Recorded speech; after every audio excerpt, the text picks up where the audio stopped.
RBV Agro. As notícias de agricultura, pecuária e a vida no meio rural. RBV Agro. Olá, está no ar mais uma edição do RBV Agro. Oi, Angélica. Oi, Murilo. Olá a todos que estão ligados no nosso programa. Pelo rádio e pela internet. A próxima meia hora da nossa programação é dedicada aos assuntos do meio rural. As notícias que interessam ao homem do campo e também a quem mora na cidade. Afinal, o agro está presente em quase tudo nas nossas vidas. É isso aí. Fique ligado porque o programa está só começando. Destaque do RBV Agro. Produtor colhe super maçã com 745 gramas no município de Caçador. EPAGRE inicia nova turma do programa Jovem Rural no CETREV. Governo do Estado reúne setor público e privado para discutir ações de prevenção à influenza aviária. Negociação de maçãs com a China pode causar impactos econômicos e sanitários em Santa Catarina. Na semana em que foi comemorado o Dia Mundial da Água, vamos falar sobre a instalação de bebedouros multifuncionais com água potável na cidade de Videira. E a nossa reportagem acompanhou uma turma de alunos que foi até Calmon conhecer as nascentes do Rio do Peixe. RBV Agro. Indicado pelo governador Jorginho Melo, o nome de Dirceu Leite para a presidência da EPAGRE foi aprovado pelo Conselho de Administração da empresa. A reunião ocorreu na terça-feira passada, dia 21, em Florianópolis. Dirceu Leite é funcionário de carreira da EPAGRE e ocupava até o momento o cargo de extensionista do escritório municipal em Agrolândia. Também era coordenador regional do programa de aquicultura e pesca da empresa na região do Alto Vale do Itajaí. O novo presidente tem 45 anos, é casado, natural de Agrolândia, onde exerceu o mandato como vice-prefeito entre 2017 e 2020. Tem graduação em agronomia pela Universidade do Estado de Santa Catarina e mestrado em manejo de solo pela mesma instituição. O Conselho de Administração conta com 8 membros, entre eles o presidente da EPAGRE como membro nato e um empregado eleito pelos funcionários. Os outros componentes integram instituições representativas do setor agropecuário, como a OSESC, FETAESC, FAESC, Embrapa e Ministério da Agricultura e Pecuária. A presidência do Conselho sempre é ocupada pelo secretário da Agricultura, que representa o governo do estado. RBV Agro. Nosso próximo destaque, um produtor colheu uma super maçã em um pomar no município de Caçador. A fruta de 745 gramas tem entre 3 e 4 vezes o tamanho de uma normal, da variedade Imperatriz. Uma vida dedicada ao cultivo da maçã. Essa é a história do seu José Osmar Cardoso, que trabalha há 38 anos na atividade.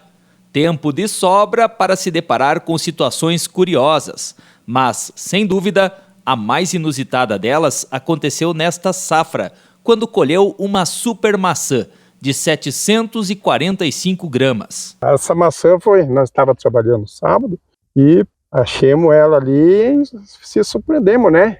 É difícil uma maçã desse tamanho ali, né? Com 745 gramas, uma Imperatriz, bem sadia, você viu, né? E surpreendeu essa ali, porque não é comum. Não é comum isso ali. Cardoso é responsável pelo pomar da empresa Tupi, que tem um total de 11,5 hectares de macieiras no município de Caçador. São vários cultivares produzidos nesta área, mas a maçã gigante da variedade Imperatriz foi a maior que ele colheu até então. Achei uma Fuji já de 500 gramas, mas dessa Imperatriz eu não tinha achado ainda, não tinha colhido nenhuma dela. Essa foi a maior maçã que o senhor colheu? Essa foi a maior. E quando o senhor pesou essa maçã, essa super maçã?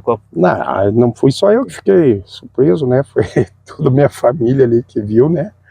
Todos se admiraram. A dona Leoni, que há muitos anos acompanha o marido na produção, também ficou surpresa com a super maçã. Quando nós vimos a maçã, nós ficamos muito surpresos, né? Porque eu também trabalhei há 18 anos aqui no pomar e não tinha visto dessa qualidade de maçã, não tinha visto uma maçã desse tamanho ainda. E o que a família, os amigos, o que comentaram? Os amigos ficaram muito felizes, todo mundo queria comer maçã, Não, ninguém vai comer, ninguém vai ficar aí. Você não deixou ninguém colocar a mão na maçã? Não, ninguém pegou. Só pegaram para ver e tirar foto, mas Para comer, não. Enquanto ela não virar reportagem, não fizer o registro oficial. Não registrar oficial o tamanho dela, a alegria que nós tivemos, né, de colher uma maçã desse tamanho. E em agradecimento ao trabalho dele também, né, porque só a gente sabe o tanto que ele se bate, que ele sofre para fazer esse pomar produzir do jeito que está produzindo. Fico faceiro quando vem o resultado, né? Cada carga que vai para lá já vem o resultado para mim.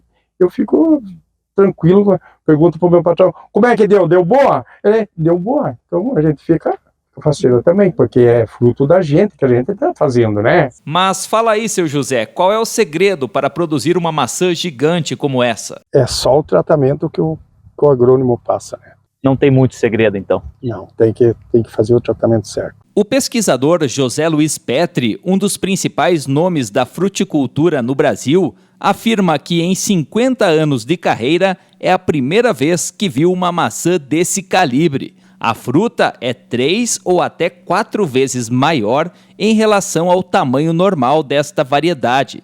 Ele explica o que pode ter influenciado no crescimento da maçã. O tamanho normal dela é maior do que a gala, né?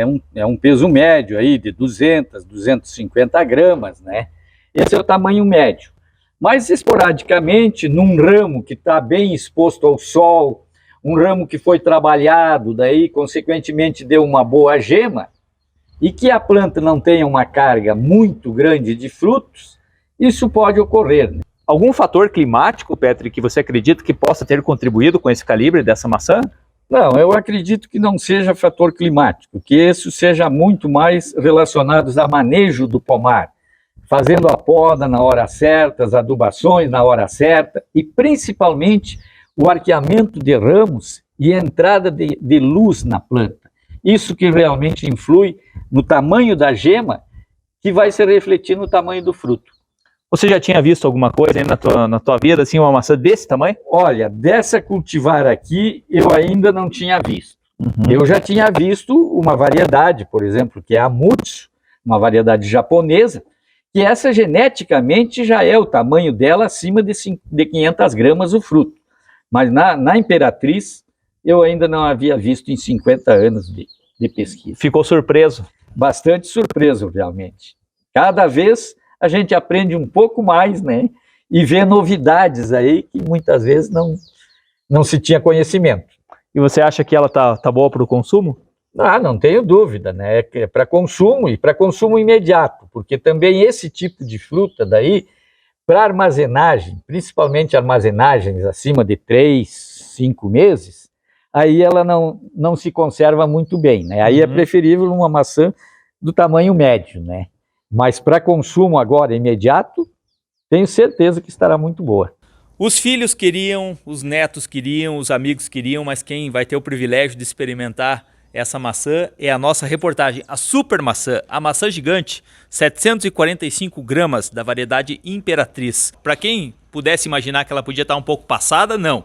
Ela realmente está crocante, saborosa, doce, uma delícia. Parabéns aí pela produção, seu José. Obrigado, ela tá muito boa mesmo, muito suculenta, né? Tá no ponto de consumir mesmo. O senhor se sente orgulhoso? Muito, né? Ainda mais com essa reportagem aí, que é a primeira vez que vieram aqui no pomar, né? Fazer uma reportagem dessa por causa de uma maçã dessa aí, fico muito feliz. Quero agradecer vocês pela presença, agradecer o Agro. Eu escuto todo dia, não perco um. E quero agradecer muito a vocês pela presença de vocês aqui. Nós que agradecemos pelo carinho, muito obrigado, tá? E obrigado também pelo privilégio de experimentar aqui. Será que os netos, os filhos vão ficar bravos? Não, eles estavam torcendo para isso também. E ela é grandona, ela vai sobrar para eles. Eu vou dividir com eles ainda. RBV Agro. Aconteceu nesta semana no CETREV em Videira a aula inaugural de mais uma edição do programa Jovem Rural da EPAGRE. A iniciativa busca capacitar e motivar filhos de agricultores de vários municípios da região. O repórter Douglas Alves foi conferir e nos traz detalhes. Mais uma vez estamos aqui no CETREV, no Centro de Treinamento da EPAGRE, onde está sendo realizada aí mais uma vez, mais um ano, a 10ª turma aí do Jovem Rural. quem está aqui comigo, mais uma vez, sempre à frente, né? Dessa garotada aí, levando um pouquinho de conhecimento para sua propriedade. Sirley, mais um ano de desafios aí, com mais uma turma que vai ser preparada aí para levar alguma coisa importante também para sua propriedade. Com certeza. Hoje, então, é um grande dia. Estamos iniciando com a aula inaugural na presença de pais, de lideranças, jovens e extensionistas, o curso Organização, Gestão e Protagonismo com Jovens Rurais, uma iniciativa da IPAGRE com apoio da Secretaria de Estado da Agricultura e da Pesca, para que a gente possa, sim, dar a oportunidade a esses jovens de levar algo novo, melhorar aquilo que já tem e fazer a diferença no meio rural, sendo essa a sua escolha profissional.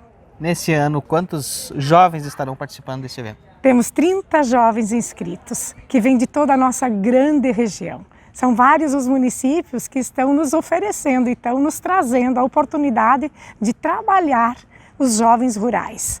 E suas famílias também, né? Confiando à IPAGRE, os seus filhos, para que eles possam ver na agricultura uma oportunidade, mas também uma realização. Com a gente também aqui no CETREV, o prefeito, né, de Pinheiro Preto, Gilberto, falando para nós aí, mais uma vez aí os municípios, né, Pinheiro Preto também, apoiando essa iniciativa que tem a IPAGRE de preparar o jovem agricultor a permanecer no campo. Nosso município é um município muito agrícola, então a gente tem que também criar, né, métodos na parte da administração para incentivar que o produtor rural, né, o agricultor, permaneça no campo. O jovem, não só o jovem, né, mas eu digo assim que essa informação que a IPAGRE hoje repassa, por exemplo, através dos cursos, nós lá no município também fazemos, né, muitas vezes uns encontros com essa juventude para que cada vez mais ele tenha a informação e realmente faça essa opção, né, de permanecer no campo ou não, mas que ele tenha essa oportunidade do esclarecimento. Nós precisamos do jovem porque as famílias vão passando o tempo, né, vão envelhecendo e as informações estão chegando para poder ser aplicadas na lavoura. Então, é uma decisão que o jovem vai tomar, né, realmente de permanecer e trabalhar com a agricultura nos municípios de toda a região aqui, né. E hoje também estamos conversando aqui com o Francisco, também de Frei Rogério. O que é para os pais hoje trazer os filhos para buscar esse conhecimento também ser aplicado na propriedade, Francisco? Na verdade, hoje assim, ou a gente se aperfeiçoa ou fica fora da atividade, né? Hoje o agricultor não é mais somente agricultor, né? Ele tem que ser também um profissional, né? Estar a par dos acontecimentos. E assim, daí apareceu essa oportunidade de minha filha vir fazer. Hoje ainda também ela está trabalhando fora, mas trabalha fora e trabalha na agricultura, ajuda nós. E assim, só que o meu objetivo é com que ela volte a trabalhar exclusivamente junto na propriedade, né? Então, por isso que a gente incentivou que ela viesse fazer esse curso. A gente está investindo na área da atividade leiteira. Então, por isso que estamos aí para buscar mais conhecimento, né? Eu me recordo que eu aqui já estive há mais de 25 anos atrás, eu fiz curso aqui no CETREV. Então, hoje, a gente voltar aqui é uma alegria, né, um prazer, e torcemos que ela consiga aprender bastante, que leve mais conhecimento para a gente tocar melhor a nossa atividade. Aqui com a gente também está a Jaqueline, que é do município de Frei Rogério. Veio buscar um pouquinho de conhecimento. Como que você descobriu aí que a IPAGRE incentivando, né, a vocês que trabalham no campo, trabalham na lavoura, sempre fortalecendo ainda mais a agricultura? Conheci através da Adriana, que é a responsável pela IPAGRE do município de Frei Rogério, através de pessoas que já participaram, conversaram, trocaram ideias com a gente, demonstrando assim, contando como foi o curso, que é muito interessante, que é uma porta que abre muitas possibilidades para a gente que é jovem, para dar continuidade na lida do campo dos pais, na atividade agricultora, leiteira, entre outros que são que... Hoje a propriedade de vocês trabalha com o que tanto? A demanda dela hoje é leitaria, mas trabalha com alho, feijão, soja, milho. É um incentivo a mais, um conhecimento a mais para ser levado para o campo. Para isso mesmo. E hoje nós estamos aqui também com o Diogo, né, que veio participar desse momento aí, vir para o CETREV, se preparar no Jovem Rural 2023. Eu descobri muito também pela influenciação de amigos que já fizeram.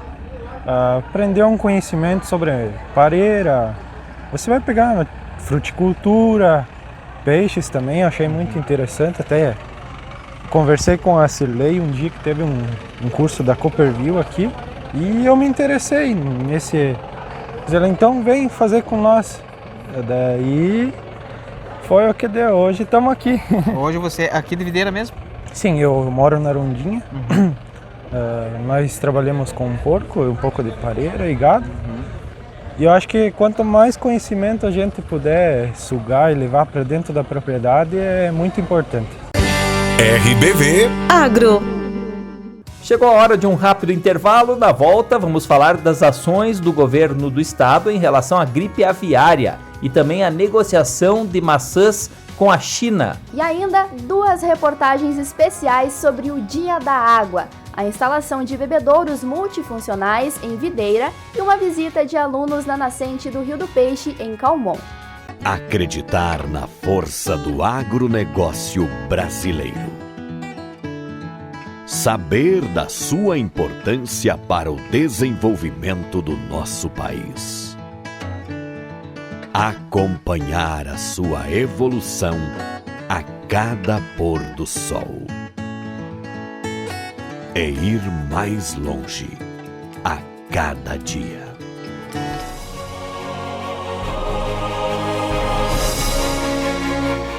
Copperville.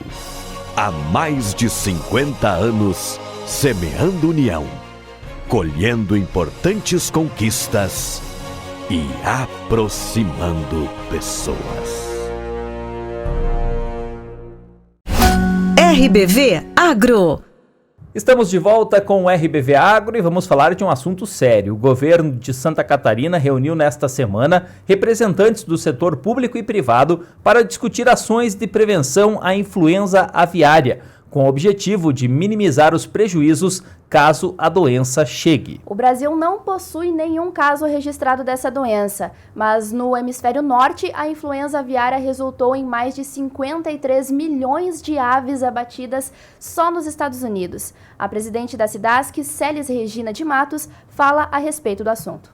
Temos 58 barreiras, postos fixos de controle no estado. Eles estão atuando na aduana, inclusive no aeroporto, junto com o MAPA, com o Instituto do Meio Ambiente, com as polícias federais, rodoviárias e civil.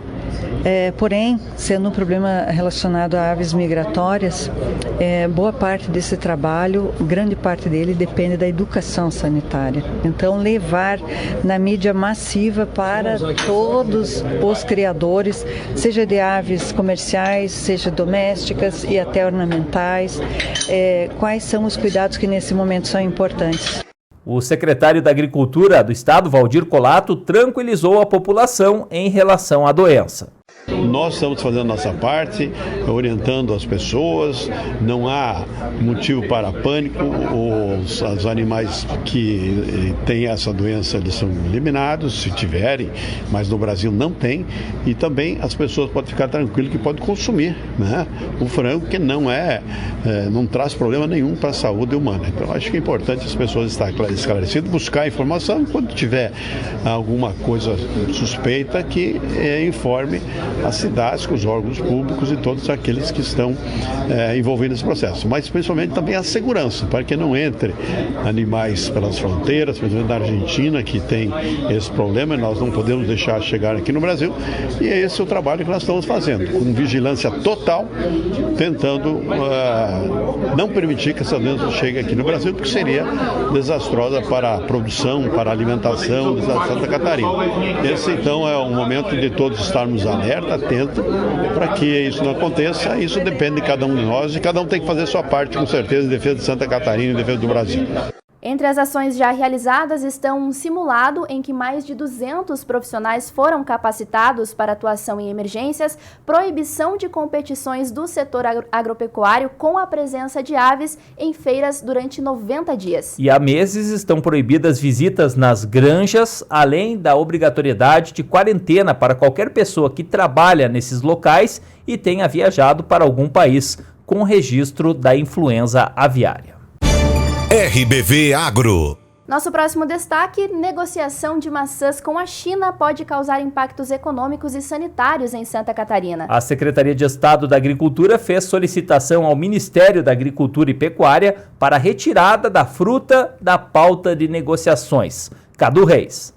Uma comitiva brasileira com mais de 100 de empresários acompanha a viagem do presidente Luiz Inácio Lula da Silva à China entre os dias 26 e 30 de março. De acordo com o Ministério das Relações Exteriores, pelo menos 20 acordos comerciais devem ser assinados durante a visita aos asiáticos. As negociações envolvem produtos de diversas áreas, mas um deles preocupa Santa Catarina. A Secretaria de Estado da Agricultura, Pesca e Desenvolvimento Rural enviou uma solicitação ao Ministério da Agricultura e Pecuária para que a maçã seja retirada da pauta de possíveis negócios. O estado catarinense é o maior produtor nacional e responde por metade da área plantada desta fruta no país. O secretário Valdir Colato explica que Santa Catarina pode sofrer impactos econômicos e sanitários com a eventual entrada das maçãs chinesas no mercado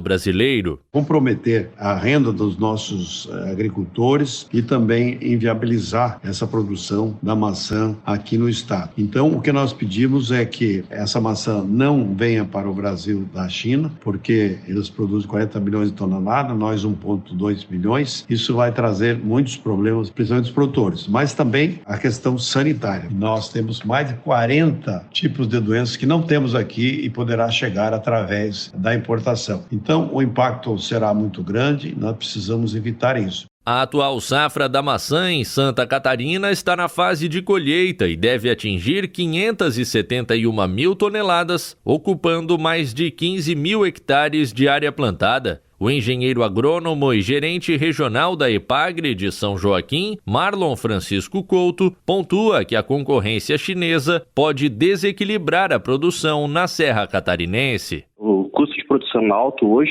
seria um fator limitante na competitividade junto à maçã chinesa, que ia chegar por um valor inferior à nossa fruta aqui e arrastaria os preços para baixo. A nossa região aqui, a economia, ela é muito dependente da maçã. São mais de 2.000 produtores e dependem exclusivamente da venda da fruta para continuar seus investimentos, para a sobrevivência das famílias. Só de trabalhadores temporários que geram emprego aqui na região passa de 10 mil, Então o impacto socioeconômico poderia ser devastador. A maçã representa metade da produção de frutas em Santa Catarina e gera um faturamento de 571 milhões de reais por ano. De Florianópolis, da Rede de Notícias Acaerte, Cadu Reis.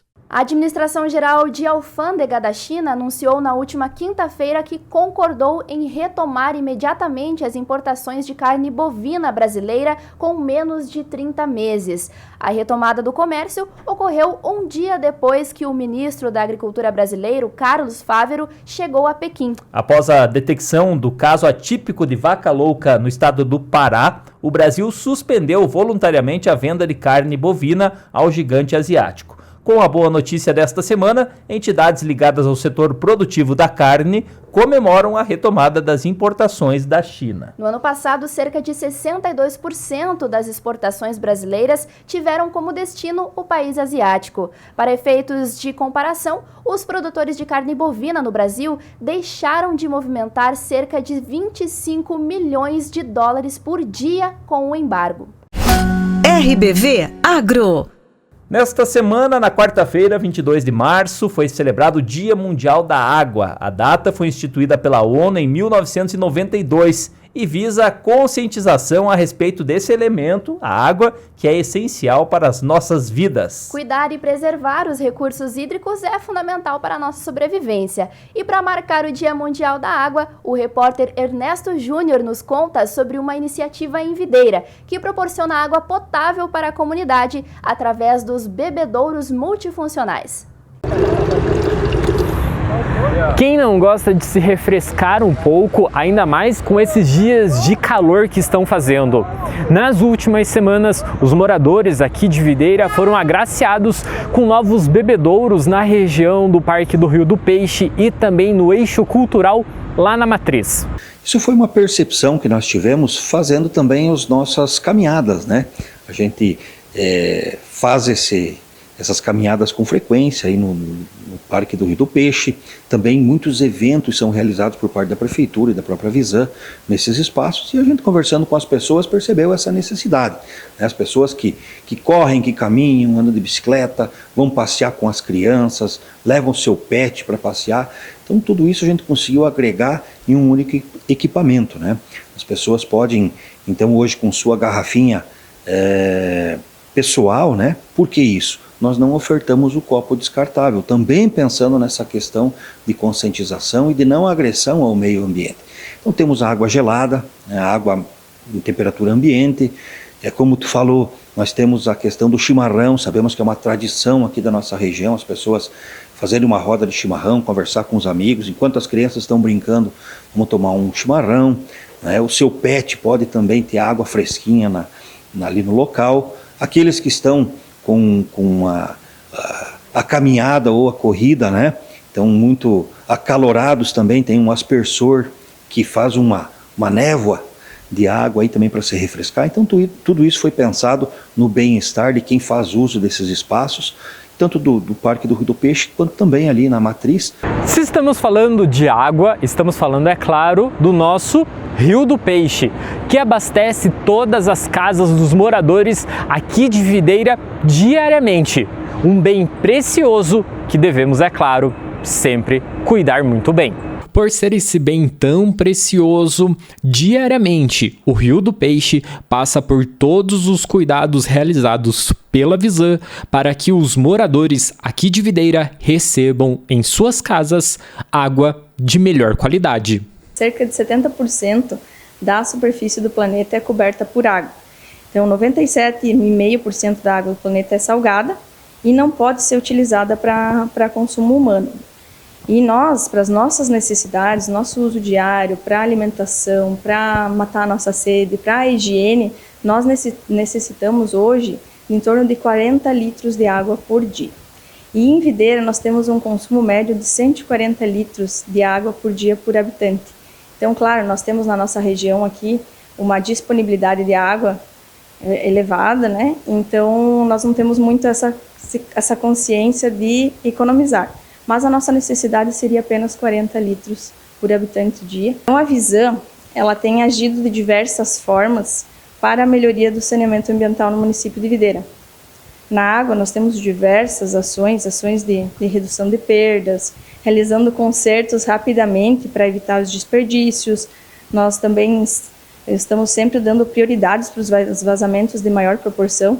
Então, nós temos um cronograma de atividades aqui. Quando surge um vazamento de grande proporção, a gente imediatamente desloca as equipes para fazer esse conserto, evitando os desperdícios. Quando fala em água, a gente sabe que a água é o maior bem que nós temos, né? Inclusive é considerado pela ONU um patrimônio mundial, né? Infelizmente, algumas pessoas não têm essa consciência, principalmente quando moramos em locais que têm abundância, né? Somos abençoados por Deus em ter um rio, como é o Rio do Peixe, com uma abundância gigantesca de água e com uma qualidade muito boa, né? Apesar de a gente ter todo um tratamento, todo um processo para poder distribuir essa água, o nosso rio tem uma condição muito favorável.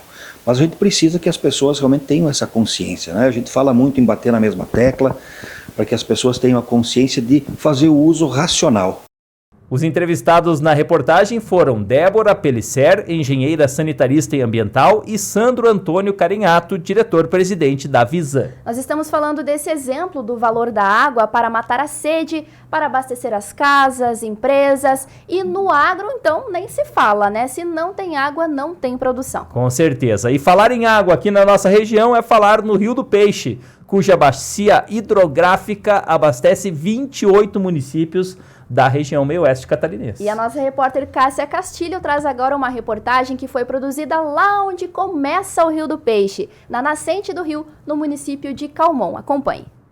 Quando é dia de passeio na escola, nem precisa falar que a criançada adora, mas este é um passeio especial. Para celebrar o Dia Mundial da Água, 25 alunos do 5º ano da Escola Adventista de Caçador foram até o município de Calmon, na propriedade do seu Davi Pontes, para conhecer as nascentes do Rio do Peixe. A gente está indo lá para Calmon, na nascente do Rio do Peixe. Eu sempre pensei que é uma terra, que aí a água vai surgindo dela e aí vai vindo os rios, assim. Eu fiquei muito animada, sinceramente. Eu sempre fico muito animada com qualquer passeio, né? E principalmente quando é para mais ou menos outra cidade fora de Caçador, assim. Eu já tô imaginando mais ou menos na minha cabeça cheio de árvores, também tô imaginando se vai ter esquilo. O Rio do Peixe tem 300 quilômetros de extensão e abastece mais de 400 mil pessoas de 28 municípios. Ele é um dos principais afluentes do Grande Rio Uruguai, mas as suas nascentes ficam na localidade de Putinga, região conhecida como Serra da Taquara Verde, e o seu Davi recebe os visitantes com muito orgulho. Eu estou com 67 anos de idade, nasci e me criei aqui, e para mim é orgulho eu receber essa criançada aqui. Só que tem um detalhe que eu peço para as crianças que cuidem das águas. E essa terra aqui, eu não vendo a terra que eu quero deixar, que é a herança do meu pai, eu quero deixar para os filhos e para os netos. Para cuidarem, né? Eu não sou dono das águas. A água é nossa, porque é Deus que dá, né? É a natureza. Só nós temos que cuidar. Porque aqui, há 30 anos atrás, nós dava banho em cavalo nas lagoas aqui. Hoje dá de passar do chinelo. Encurtou a água. O projeto iniciou ainda em sala de aula, onde os alunos aprenderam sobre a importância desse elemento tão vital, a água, como explica a professora Elis. Desde semana passada, né, a gente vem trabalhando com água, né, sobre a água, e fazendo cartazes e explicando para eles que um dia vai faltar. Né? Então, assim, a gente está ciente disso e depende deles, né? Eles que são o futuro deles, dos filhos deles, dos netos deles, que cuidem e preservem a água. E com relação a eles, como que eles ficaram quando tu contou e falou assim, pessoal, nós vamos na nascente do rio? Como é que foi a reação deles lá na sala de aula? Um primeiro momento foi uma gritaria, né? Porque assim, eu deixo para contar um dia antes. Então eu contei ontem, né? Ficaram eufóricos dentro da sala de aula. E aí eles foram pedindo onde que era e tal, porque eles acharam que era um passeiozinho, né? Que a gente sairia de Caçador, uns minutinhos, ficaria na nascente. Aí eu falei, não, a gente vai até Calmon. Prof, a gente vai viajar até Calmon. Vamos viajar até Calmon para conhecer, né? Para eles saberem que aqui tinha nascente. Tinha gente que não fazia ideia que aqui tinha uma nascente, que era o Rio do Peixe. No passeio, as crianças conheceram toda a fazenda de onde brota a água do Rio do Peixe. Eu achei que só ia ter uma nascente e eu descobri que tinha 11. Eu achei muito legal esse passeio. Eu achava que a nascente não seria tão funda, mas daí foi até aqui, né? A nascente é bem funda. A gente mediu lá. E daí deu para ver as explicações e a gente descobriu também que aqui eles fazem extração de erva mate. Quando a professora contou, eu fiquei super curiosa, fiquei muito nervosa e ansiosa, que eu pensei que ia ser bem diferente. E me conta uma coisa, quando a gente foi no passeio ali tinha um barro bem grande. Você ficou com medo de passar ali no barro? Você imaginava que era assim o caminho que vocês iam passar ou não? Não, eu não imaginava que ia ter tanta lama assim que eu fiquei até com medo de ficar atolada. A visita também foi acompanhada por representantes do IMA, Instituto do Meio Ambiente de Santa Catarina. É extremamente importante já desde cedo nós conscientizarmos a população com as crianças, porque dentro de casa eles contam para os pais, eles contam para os amigos. E é algo que se a gente planta a sementinha agora, quando vai ver lá na frente, um monte de gente foi incentivada, impactada por causa de uma ação tão simbólica como vir conhecer a nascente do rio. O IMA já acompanha há anos os trabalhos na propriedade, como explica o presidente do Instituto, Clésio. O IMA é parceiro nessas ações de educação ambiental, dentre outras atividades que desenvolve. E aqui, essa visita nossa hoje, né, com as crianças, a ideia é mostrar o quê? Aqui, não que essas nascentes sejam as mais importantes do que outras, não, todas as nascentes são importantes, todas devem ser preservadas, mas essas aqui, né, seu Davi, é o caminho, é o que abre o caminho para o nosso Rio do Peixe. É muito importante cuidar da água, gente, cuidar da água. E se não cuidar, embora que nós tenhamos abundância hoje, né? Que Deus abençoe, que a gente sempre tenha. Para a gente economizar água, que nem falaram ali, a gente não pode tomar banhos demorados. E quando a gente vai lavar o carro, por exemplo, reutilizar a água para outras coisas também. Sem água a gente não viveria, né? Tipo, a gente não poderia tomar banho, não poderia se hidratar, porque sem água a gente não ia nem estar aqui nesse momento. Feliz Dia da Água! Muito bem, a importância da educação ambiental desde criança, né? Os meninos, as meninas, muito jovens já aprendendo sobre a importância da água, do rio e da preservação, não só das nascentes, mas do leito todo do Rio do Peixe. Com certeza, e a carinha deles, né, de curiosos, tentando entender como que funcionava tudo, muito bacana essa reportagem. E é com essa reportagem especial que nós finalizamos o RBV Agro dessa semana. Muito obrigada pela sua audiência. Até a próxima, pessoal. Obrigado pela companhia. Continue nos acompanhando nas redes sociais, né? Quem está ligadinho através do rádio, acessa lá YouTube, Facebook, as nossas reportagens, o nosso programa, você confere também todo ele em vídeo. Um abraço, até a próxima. Tchau, tchau. Tchau, pessoal. RBV Agro. As notícias de agricultura, pecuária e a vida no meio rural. RBV Agro.